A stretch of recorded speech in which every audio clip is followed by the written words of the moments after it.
Welcome to Manjunath Bagare Kannada YouTube channel. Hi ನಮಸ್ತೆ ರೀ friends ಎಲ್ಲರಿಗೂ. ಇವತ್ತು ನೋಡ್ರಿ ನಾನು ಮನ್ಯಾಗ ಕರಂಡಿ ಹಾಕ್ತಾ ಇದ್ದೀನಿ. ನಮ್ಮ ಉತ್ತರ ಕರ್ನಾಟಕ ಸೈಡ್ ಮಾಡೋ ಥರ ಅದನ್ನು ಯಾವ ಥರ ಮಾಡ್ತೀನಿ ಅಂತ ನಿಮಗೆ ತೋರಿಸ್ತೀನಿ ಬರ್ರಿ ಫ್ರೆಂಡ್ಸ್. ಇಲ್ಲಿ ನೋಡ್ರಿ, ನಾನು ಒಂದು ಅರ್ಧ kg ಅಷ್ಟು ಒಂದು ಹಣ್ಣು ಮೆಣಸಿನ್ಕಾಯಿ ತಗೊಂಡಿದ್ದೆ. ಅವನ್ನ ತುಂಬೆಲ್ಲ ತಕ್ಕೊಂಡು ನೀಟಾಗಿ ಒಂದು 2-3 ಸಲ ನೀರಾಗಿ ತೊಳ್ಕೊಂಡು, ಆಮೇಲೆ ಒಂದು 2-3 ಬೆಳ್ಳುಳ್ಳಿ, ದೊಡ್ಡದು ಜವಾರಿ ಬೆಳ್ಳುಳ್ಳಿ ತಗೊಂಡು ಸುಲ್ದು ಹಾಕ್ಕೊಂಡೇನಿ. ಆಮೇಲೆ ಹೊರಗಡೆ ಬಿಸಿಲಿಗೆ ನಾನು ಇದನ್ನು ಮಾಡೋಕ್ಕಿಂತ ಒಂದು ಗಂಟೆ ಮುಂಚೆನೇ 1 ಸ್ಪೂನಿನಷ್ಟು ಮೆಂತ್ಯಕಾಳು, 1-2 ಸ್ಪೂನಿನಷ್ಟು ಸಾಸಿವೆ, ಆಮೇಲೆ ಒಂದೇ 1 ಸ್ಪೂನಿನಷ್ಟು ಅಗಸಿ ಅದನ್ನ ಹೊರಗೆ ಬಿಸಿಲಿಗೆ ಇಟ್ಕೊಂಡೇನಿ. ಅಂದರೆ ಗ್ರೈಂಡ್ ಮಾಡೋಕ್ಕೆ ಬೇಗ ಸಣ್ಣಕ್ಕೆ ಆಗ್ತೈತಿ ಅಂತಂದು ಇದನ್ನು ಬಿಸಿಲಿಗೆ ಇಟ್ಕೋಬೇಕು. ಆಮೇಲೆ ಈಗ ನೋಡ್ರಿ, ನಾನೇನು ಮಿಕ್ಸಿ ಜಾರಿಗೆ ಹಾಕ್ಕೊಂಡಿದ್ನೆಲ್ಲ ಬೆಳ್ಳುಳ್ಳಿ, ಮೆಣಸಿನ್ಕಾಯಿ, ಆಮೇಲೆ ಒಂದು ಸ್ವಲ್ಪ ಉಪ್ಪು ಹಾಕಿ ಮತ್ತು ನೆಕ್ಸ್ಟ್ ಇದನ್ನು ಕಲಸಬೇಕಾದ್ರೆ ಮತ್ತೆ ಉಪ್ಪು ಹಾಕ್ಕೋಬೋದು ಅಂತ ಒಂದು ಸ್ವಲ್ಪ ಮಟ್ಟಿಗೆ ಹಾಕ್ಕೊಂಡೇನಿ. ಈಗ ಇದನ್ನು ನೋಡ್ರಿ ಗ್ರೈಂಡ್ ಮಾಡ್ಕೊಂಡು ಬಂದೀನಿ. ಅಂದ್ರೆ ಇದನ್ನು ಸ್ವಲ್ಪ ತರಿಯಾಗಿನ ರುಬ್ಬಕ್ರಿ. ಜಾಸ್ತಿ ಸಣ್ಣಕ್ಕೆ ರುಬ್ಬಿದ್ರೆ ಇದು ಟೇಸ್ಟ್ ಬರೋಂಗಿಲ್ಲ ತಿನ್ನೋಕೆ. ಹಾಗಾಗಿ ಇದನ್ನ ಸ್ವಲ್ಪ ತರಿಯಾಗಿ ರುಬ್ಬೇನಿ. ರುಬ್ಕೊಳ್ಬೇಕಾದ್ರೆ ಒಂದು ಸ್ವಲ್ಪ ನೀರು ಹಾಕ್ಯಂತ ರುಬ್ಕೊಂಡೇನಿ. ಆಮೇಲೆ ಈಗ ನೆಕ್ಸ್ಟ್ ನೋಡ್ರಿ, ನಾನೇನು ಹೊರಗಿಟ್ಟಿದ್ನೆಲ್ಲ ಬಿಸಿಲಿಗೆ ಅದನ್ನು ತಗೊಂಡು ಬಂದು ನಾನು ಪೌಡ್ರ್ ಮಾಡ್ಕೊಂಡೇನಿ. ಪೌಡ್ರ್ ಮಾಡ್ಕೊಂಡು ಇಟ್ಕೊಂಡು ಈಗ ನಾನು ಒಂದು ಪಾತ್ರೆಗೆ ಅದೇನು ನಾನು ಮಿಕ್ಸಿ ಮಾಡ್ಕೊಂಡಿದ್ನಲ್ಲ ಹಸಿಮೆಣಸಿನ್ಕಾಯ್ದು ಅದನ್ನು ತಕ್ಕೊಂಡು ಅದಕ್ಕೆ 1 ಸ್ಪೂನಿನಷ್ಟು ಅರಶಿನ ಪುಡಿ, ಆಮೇಲೆ ಈಗೇನು ನಾನು ಗ್ರೈಂಡ್ ಮಾಡಿದ್ನೆಲ್ಲ ಅದನ್ನು ಹಾಕ್ಕೊಂಡು ಚೆನ್ನಾಗಿ ಮಿಕ್ಸ್ ಮಾಡ್ಕೋಬೇಕ್ರಿ. ಅದನ್ನು ನೀಟಾಗಿ ನಾನು ನೋಡಿ ಹಾಕ್ಯಂದಂತ ಸ್ವಲ್ಪ ತೆಗ್ದಿಟ್ಟಿದ್ದೆ, ಬೇಕಾಗ್ತೈತಿ ಅಂತ ಪೂರ್ತಿನ ಹಾಕ್ಕೊಂಡೆ ಪುಡಿನ. ಅದನ್ನ ಚೆನ್ನಾಗಿ ಪೂರ್ತಿ ಮಿಕ್ಸ್ ಮಾಡ್ಕೊಂಡು, ಆಮೇಲೆ ನಾನು ಏನು ಮಿಕ್ಸಿ ಮಾಡಬೇಕಾದ್ರೆ ಏನು ಸ್ವಲ್ಪ ಉಪ್ಪು ಹಾಕ್ಕೊಂಡಿದ್ನಲ್ರಿ, ಹಾಗಾಗಿ ಇನ್ನೊಂದು ಸ್ವಲ್ಪ ಇದು ಉಪ್ಪು ಹಾಕ್ಯಂತದೇನೆ. ನೆಕ್ಸ್ಟ್ ನೀವು ಇದನ್ನು ನೆಂಚಿ ನೋಡಾದರೂ ಇದನ್ನು ಮತ್ತೆ ಉಪ್ಪು ಮಿಕ್ಸ್ ಮಾಡ್ಕೋಬೋದು. ಆಮೇಲೆ ನೀರನ್ನು ಒಂದು ಸ್ವಲ್ಪ ಹಾಕ್ಯಾಣ ಅಂದ್ರೆ ಸ್ವಲ್ಪ ತೆಳ್ಳಗೆ ಇರ್ಬೇಕ್ರಿ. ಇದನ್ನು ಹೊರಗೆ ಬಿಸಿಲಿಗೆ ಏನು ನಾವು ಇಡ್ತಾವಲ್ಲ ಅದನ್ನ ಹೇಳ್ತೇನೆ ನಿಮಗೆ ಮುಂದೆ. ಈಗ ನೋಡ್ರಿ, ಇಷ್ಟು ನೀರು ಹಾಕ್ಕೊಂಡು ನಾನು ಇದನ್ನ ಚೆನ್ನಾಗಿ ಎಲ್ಲ ನೀಟಾಗಿ ಇಷ್ಟೇ ರೀ, ಇದ್ರಾಗ ಏನು ಮತ್ತು ಬೇರೆ ಏನು ಹಾಕೋಂಥದ್ದಿಲ್ಲ. ಈಗ ನೋಡ್ರಿ, ನಾನು ಇದು ನೀಟಾಗಿ ಏನು ಮಿಕ್ಸ್ ಮಾಡ್ಕೊಂಡನಲ್ಲ, ಇದ್ರ ಜೊತೆಗೆ ನಾನು ಒಂದು ಇಂಚ್ 2 ಇಂಚಿನಷ್ಟು ನಾನು ಹಸಿ ಶುಂಠಿ ತಗೊಂಡೇನಿ. ಸಣ್ಣಕ್ಕೆ ಇಷ್ಟಿಷ್ಟ ಕಟ್ ಮಾಡ್ಕೊಂಡೇನಿ. ಅಂದ್ರೆ ತಿನ್ಬೇಕಾದ್ರೆ ಈಗ ನಾವು ಹೆಂಗೆ ಉಪ್ಪಿನಕಾಯಿ ತಿನ್ಬೇಕಾದ್ರೆ ಟೇಸ್ಟ್ ಬಾಯಿಗೆ ಸಿಗ್ತೈತಲ್ಲ ಆ ಥರ ಇದಾಗಲಿ. ಆಮೇಲೆ ಡೈಜೆಷನ್ ಪವರ್ ಚೆನ್ನಾಗಿ ಆಗ್ತೈತಿ ಅಂತ ಶುಂಠಿ ತಗೊಂಡನಿ. ಆಮೇಲೆ ಒಂದು ಸೌತೆಕಾಯಿನ ಚಿಕ್ಕದಾಗಿ ಹೆಚ್ಕೊಂಡು ಅದನ್ನು ಹಾಕ್ತದನಿ.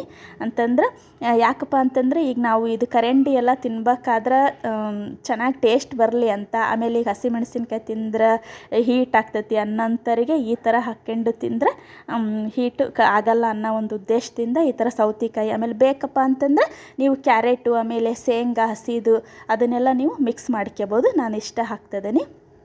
ಆಮೇಲೆ ಇನ್ನೊಂದು ನೋಡ್ರಿ, ಈ ಥರ ಚೆನ್ನಾಗಿ ಮಿಕ್ಸ್ ಮಾಡ್ಕೊಂಡೇನೆ ಇದನ್ನು.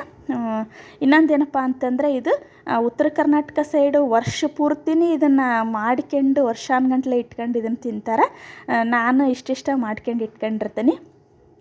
ಇದಿಷ್ಟು ಆಗಿದ್ಮೇಲೆ ರೀ, ನಾನು ಒಂದು ಪ್ಲಾಸ್ಟಿಕ್ಕಿನ ಡಬ್ಬ ತಗೊಂಡೇನಿ. ಅದನ್ನ ನೀಟಾಗಿ ತೊಳ್ಕೊಂಡು ಒಣಾರಾಗ ಒರೆಸ್ಕೊಂಡೇನೆ ಅದನ್ನ. ಈಗ ಅದೇನು ನಾನೆಲ್ಲ ಮಿಕ್ಸ್ ಮಾಡಿ ಇಟ್ಟಿದ್ನಲ್ಲ ಅದನ್ನು ಅದಕ್ಕೆ ಹಾಕ್ಕೊಂಡು ಇದನ್ನು ಈಗ ಹಾಕಿದ ತಕ್ಷಣ ತಿನ್ನಕ್ಕೆ ಬರಲ್ರಿ. ಇದು ಒಂದು 3 ದಿನ 4 ದಿನ ಆಗ್ಬೇಕಿದು. ಈಗ ಇದನ್ನೇನು ಹಾಕೇನಲ್ಲ ನಾನು, ಇದನ್ನ ಹೊರಗೆ ಬಿಸಿಲಿಗೆ ಇಡ್ಬೇಕ್ರಿ. ಇದನ್ನು ದಿನಾಲು ಒಂದು 3 ದಿನ 4 ದಿನ ಬಿಸಿಲಿಗಿಟ್ಟು, ಆಮೇಲೆ ಇದನ್ನು ಪ್ರತಿದಿನ ಸ್ವಲ್ಪ ಕೈ ಆಡಿಸ್ಕೊಂತ ಇರಬೇಕು. ಟೇಸ್ಟ್ ಮಾಡಿ ಉಪ್ಪು ಕಡಿಮೆ ಆದರೆ ಉಪ್ಪು ಹಾಕ್ಯಳ್ರಿ. ಆಮೇಲೆ ಗಟ್ಟಿ ಆದ್ರೆ ಒಂದು ಸ್ವಲ್ಪ ನೀರು ಹಾಕ್ಕಂತ ಇದನ್ನು ಕೈಯಾಡಿಸ್ಕೊಂತ ಇರ್ಬೇಕು ಒಂದು 3 ದಿನ 4 ದಿನ. ಆಮೇಲೆ ತಿನ್ನಕ್ಕೆ ಬರ್ತೈತಿ. ಇದು ಒಂದೇ ಸರಿಗೆ ತಿಂದ್ರೆ, ಹಾಕಿದ ದಿನನ ತಿಂದ್ರೆ ಮತ್ತೆ ಹೊಟ್ಟೆ ಕೆಡ್ತೈತಿ. ಹಾಗಾಗಿ ಆಮೇಲೆ ಹುಳಿನೂ ಆಗಿರಲ್ಲ ಅದು. ಹಂಗಾಗಿ ಇದನ್ನು ಹೊರಗಡೆ ಬಿಸಿಲಿಗಿಟ್ಟ 3 ದಿನ 4 ದಿನದ ಮೇಲೆ ಇದನ್ನು ತಿನ್ಬೇಕು. ನೋಡ್ರಿ, ನಾನು ಅಷ್ಟಾಯ್ತು ರೀ ನಂದಿದೆ. ಈಗ ಇದಕ್ಕೆ ಒಂದು ಸ್ವಲ್ಪ ಅದೇನು ನಾನು ಪಾತ್ರೆಗಿತ್ತಲ್ಲ ಅದನ್ನು ತೊಳ್ಕೊಂಡಷ್ಟು ನೀರು ಹಾಕ್ಕೊಂಡೇನಿ. ಆಮೇಲೆ ಈಗ ನೋಡ್ರಿ, ಅದು ನಾನು ಒಂದು ಚಿಕ್ಕದು ಒಂದು ಬಟ್ಟೆ ತಗೊಂಡೆ ನಾನು. ಅಂದ್ರೆ ವೈಟ್ ಕಲರ್ ಯಾವುದಾದ್ರೂ ಒಂದು ತೆಳ್ಳನ ಬಟ್ಟೆ, ಅದು ಡಬ್ಬಿದು ಬಾಯಿ ಮುಚ್ಚಷ್ಟು ಒಂದು ಬಟ್ಟೆ ತಗೊಂಡೇನೆ. ಯಾಕಂದ್ರೆ ಬಿಸಿಲಿಗಿಟ್ರೆ ಆ ಬಿಸಿಲು ಅದಕ್ಕೆ ಬಡಿಬೇಕು ಅದು ಒಳಗೆ. ಹಾಗಾಗಿ ಅದರ ಮುಚ್ಚಷ್ಟೇ ನಾನು ಒಂದು ಬಟ್ಟೆ ತಗೊಂಡು ಅದನ್ನು ಒಂದು ರಬ್ಬಲ್ಲಾದರೂ ಹಾಕ್ಯಳ್ರಿ, ಇಲ್ಲಾಂದ್ರೆ ಒಂದು ತೆಳ್ಳದೊಂದು ಬಟ್ಟೆ ತಗೊಂಡಾದರೂ ಅದನ್ನು ಕಟ್ಕೊಂಡು ಇದನ್ನ ಈ ಥರ ನೀಟಾಗಿ ಮಾಡ್ಕೋಬೇಕ್ರಿ. ಇದು ರೊಟ್ಟಿ ಜೊತೆಗೆ, ಚಪಾತಿ ಜೊತೆಗೆ, ತಿಂಡಿ ತಿನ್ಬೇಕಾದ್ರೆ ಎಲ್ಲದಕ್ಕೂ ಇದನ್ನು ನೆಂಚ್ಕೊಂಡು ತಿನ್ನೋಕೆ ಭಾಳ ಟೇಸ್ಟು. ಆಮೇಲೆ ಇದು ಡೈಜೆಷನ್ ಪವರ್ ಭಾಳ ಚೆನ್ನಾಗಿ ಆಗ್ತೈತಿ ಅಂಥ ಐಟಮ್ ಇದ್ರೊಳಗೆ ಹಾಕಿರೋದು. ಸಾಸಿವೆ, ಅಗಸೆ ಬೀಜ, ಮೆಂತ್ಯ ಕಾಳು.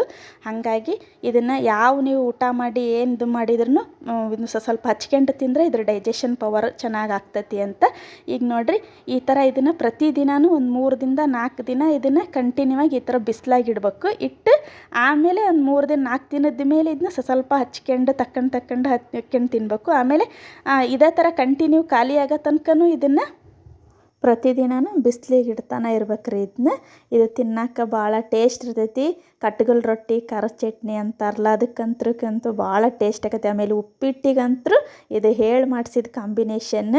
ಇದನ್ನು ಒಂದು ಸಲ ನೀವು ಮನ್ಯಾಗ ಟ್ರೈ ಮಾಡಿ ಚೆನ್ನಾಗಿ ಅನಿಸಿದ್ರೆ ಯಾವಾಗಲೂ ನೀವು ಇದನ್ನು ಹಾಕ್ಕೊಂಡು ತಿಂತಾಯಿರ್ರಿ. ಆಮೇಲೆ ಈ ವಿಡಿಯೋ ನಿಮಗೆಲ್ಲರಿಗೂ ಇಷ್ಟ ಆದ್ರೆ ಪ್ಲೀಸ್ ನನ್ನ ಚಾನಲ್ನ ಲೈಕ್ ಕೊಟ್ಟು ಒಂದು ಕಮೆಂಟ್ ಮಾಡಿರಿ.